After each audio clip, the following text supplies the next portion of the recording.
Hello guys, you are welcome to our channel English Urdu tutorial. Today we will discuss about the national interest.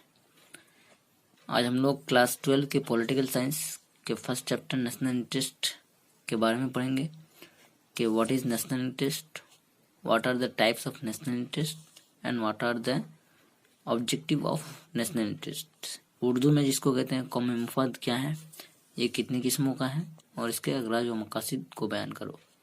National interest के बारे में यहाँ पे पढ़ेंगे. तो यहाँ पे इसका जवाब देखिए. कौमी मुफाद की तारीफ पहले कर लेते हैं. जब कोई कौम किसी आम मकसद के लिए कोई कार्रवाई करती है तो इसे कौमी मुफाद यानी नेशनल इंटरेस्ट कहते हैं. जब कोई कौम यानी जब कोई रियासत जो है किसी मकसद के लिए जो है कोई रास्ता अपनाता है तो उसको जो है हम कौमी मुफाद कह सकते हैं. इसके जरिए ही दुनिया की हर खुद मुख्तार रियासत दूसरी रियासतों के साथ तालमेल के मामले में और आलमी अमूर में पॉलिसियाँ तैयार करती है. इसके जरिए यानी कौमी मुफाद के जरिए दुनिया की हर खुद मुख्तार रियासत जो आज़ाद है आज दूसरी रियासतों के साथ जो है तालमेल में जो है कामयाब है. यानी तालमेल में कोई भी पॉलिसियाँ अपनाने में उसको तालमेल करने में आसानी होती है कौमी मुफाद के जरिए. क्योंकि जब कोई रियासत अपने आप में कोई इंटरेस्ट लेगा तभी उसके लिए कुछ करने का उसके अंदर जज्बा रहेगा. इसलिए जो है दूसरे के साथ तालमेल करने में आगे रहता है क्योंकि उसको अपने कौम से जो है लगाव है, इंटरेस्ट है. इसलिए इसको हम कौमी मुफाद कह सकते हैं. इसकी तारीफ को लेकर मुख्तलिफ मुफर्रिकीन का मुख्तलिफ ख्याल हैं, लेकिन ज़्यादा हकीकत पसंदाना तारीफ चार्ल्स हेम्सेथ ने पेश की है कि कौमी मुफाद कौम के उन काबिल हसूल मकासिद के लिए होता है जिन्हें कौम की नुमाइंदगी करने वाले अफराद करते हैं. तो ये चार्ल्स हेम्सेथ ने ये बात कहा था कौमी मुफाद की तारीफ में. अब दूसरा नंबर क्वेश्चन जो है कौमी मुफाद की किस्में यानी क्लासिफिकेशन ऑफ नेशनल इंटरेस्ट कितनी किस्में होता है इसके बारे में पढ़ेंगे. तो कौमी मुफाद को 4 अहम किस्मों में तकसीम किया गया है जो हस्ब झेल है. नेशनल इंटरेस्ट को जो है 4 किस्मों में बांटा गया है जो नीचे यहाँ पे दिए गए हैं. तो यहाँ पे देखिए 4 किस्मों में हम बांटे हैं. सबसे पहला है जो 1 नंबर है कौमी मुफाद जो है बुनियादी कौमी मुफाद. सबसे पहला जो है कौमी मुफाद को 4 किस्मों में बांटा गया. तो पहला है बुनियादी कौमी मुफाद. ऐसी मुफाद जिसकी नीयत और जिहत ऐसी हो कि इसे कभी नज़रअंदाज ना किया जा सके. खुद मुख्तारी का तहफ़्फ़ुज़ और खुद कौमी सलामती का दफ़ा हर रियासत के बुनियादी मुफाद के ज़िम्मे में आता है.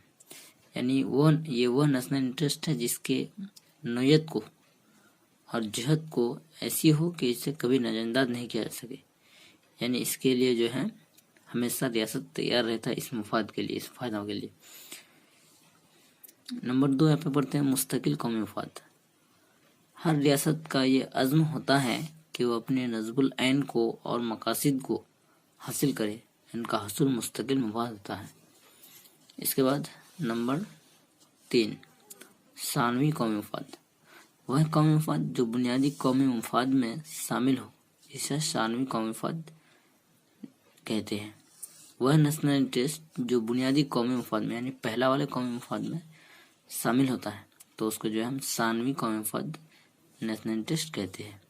नंबर 4 तब्दील पजीर कौमी मुफाद जिसको हम लोग चेंजेबल नेशनल इंटरेस्ट कह सकते हैं इंग्लिश में.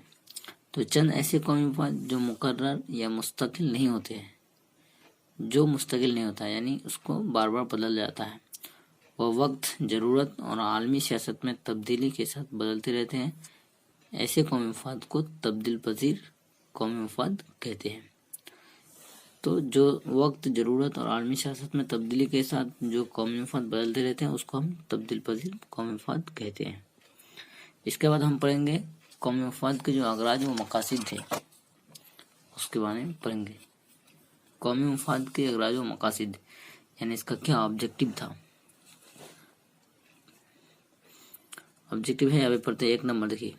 तो यहाँ पे देखिए कौमी सलामती का हसूल और तरक्की कौमी मुफाद के बुनियादी मकसद होते हैं. यानी कौम किस तरह सलामत रहेगा, किस तरह खुश रहेगा और कौम की तरक्की किस तरह होगी ये जो है इसका बुनियादी मकसद यही है कौमी मफाद का। नंबर 2, ये पॉलिसी साजों को उस बात की तहरीक दिलाता है कि वह आलमी माहौल को अपने हक में करने की कोशिश करे। जो भी एक कौम में जो लीडर होते हैं, जो पॉलिसी साज होते हैं, उसको ये बात तहरीक दिलाता है, नहीं ये बात याद दिलाता है कि वो अपने माहौल को जो है अपने हक में सही करने की कोशिश करे। कौमी मफाद का मतलब ये है कि कोई भी आदमी जो लीडर हो या पॉलिसी साज हो, अपने कौम के मफाद के लिए कुछ इंटरेस्ट ले, उसको ही हम कौमी मफाद कहते हैं। तो इसलिए कहता है कि पॉलिसी साजों को उस बात की तहरीक दिलाता है कि वह आलमी माहौल को अपने हक में करने की कोशिश करे। नंबर 3, कौमी मफाद ये जाहिर करता है कि कौम को मौजूदा हाल से निपटने में किस तरह के इक़दाम करे। कौमी मफाद ही है जो कौम को ये याद दिलाता है कि मौजूदा हाल से कैसे निपटा जाएगा, ये कौमी मफाद ही इक़दाम करेगा, और जो आगे वाले मौजूदा हालात होंगे वो उससे कैसे निपटेंगे, ये कौमी मफाद का अहम मकसद है। नंबर 4, पॉलिसियों की तौसीक और जांच मजम्मत या तजवीज़ करना भी उनका अहम मकसद है। ये कौमी मफाद है, इसका अहम मकसद ये भी है कि पॉलिसियों को कोई कौम अगर कोई पॉलिसी तैयार कर रहा है तो उसको सही तरीके से जांच कर मजम्मत करना, तजवीज़ करना उसका अहम मकसद होता है। नंबर 5, कौमी मफाद कौम की मुख्तसर मुद्दती और तवील मुद्दती खारजा पॉलिसी बनाने में भी काम आता है। यानी कोई भी पॉलिसी जो मुख्तसर वक्त के लिए बनाया जाए या तवील जिसको कहते हैं लंबे वक्त के लिए जो है कोई खारजा पॉलिसी अगर बनाता है तो उसकी जांच भी कौमी मफाद ही करेंगे। तो यहाँ पे 5 लिखे हम लोग कौमी मफाद के अगराज व मकासिद, आप लोग यहाँ पे देख सकते हैं अगराज व मकासिद। इससे पहले हम लोग कौमी मफाद के कितने किस्में हैं यहाँ पे देखिए बांटे हैं हम लोग। कौमी मफाद की 4 किस्में हैं, और इससे पहले उसकी जो कौमी मफाद की जो तारीफ है वो उसको हमने यहाँ पे बयान किए हैं। यहाँ पे आप देख सकते हैं व्हाट इज नेशनल इंटरेस्ट, कौमी मफाद की तारीफ, ये उसकी सही तारीफ है जो हमने यहाँ पे लिखे हैं। यहाँ पे ये सही तारीफ है इसका 2 लाइन में। अगर आप हमारे चैनल में नए हैं तो प्लीज़ सब्सक्राइब कीजिए हमारा चैनल। Thank you for watching, thank you for listening, good bye.